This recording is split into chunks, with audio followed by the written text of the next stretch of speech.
Hello everyone, তোমরা সবাই কেমন আছো? আজকে সকাল সকাল বাজারে চলে গেছিলাম, মাছের বাজারে মাছ কিনতে। দেখো জ্যান্ত মাছ দেখতে পাচ্ছ তোমরা, তো সেখান থেকে একটা মাছ আমি নিয়ে নিলাম। কেমন লাগছে বলো ভিডিওটা তোমাদের? আমার মাছটা কাটছে, দেখো মাছটার ওজন ছিল প্রায় 750 গ্রাম, দাম পড়লো 135 টাকা, 200 টাকা কেজি। 180 টাকায় নিলাম মোটামুটি, 180 টাকায় বলে। তো কাটছে মাছটা, তোমরা দেখো কেমন লাগছে ভিডিওটা। দেখো মাছগুলো সব জ্যান্ত মাছ দেখতে পাচ্ছ। কেমন লাগছে তোমাদের ভিডিওটা বলো? তোমার কী কোথা থেকে দেখছো আমার ভিডিওটা অবশ্যই কমেন্ট বক্সে জানিও। দেখো মাছটা ছাড়াচ্ছে, এটা মাছের লেজাটা চলে গেল, এবার পেটিটা কাটবে। কেমন লাগছে ভিডিওটা তোমরা দেখো, হ্যাঁ অবশ্যই তোমরা কমেন্ট করবে।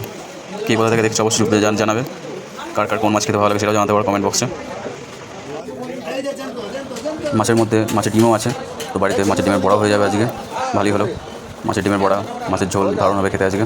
তোমাদের কেমন লাগছে ভিডিওটা অবশ্যই তোমরা জানাও কমেন্টে। অবশ্যই তোমরা কমেন্ট করবে ভিডিওটা কেমন লাগছে, অবশ্যই দেখো তোমরা।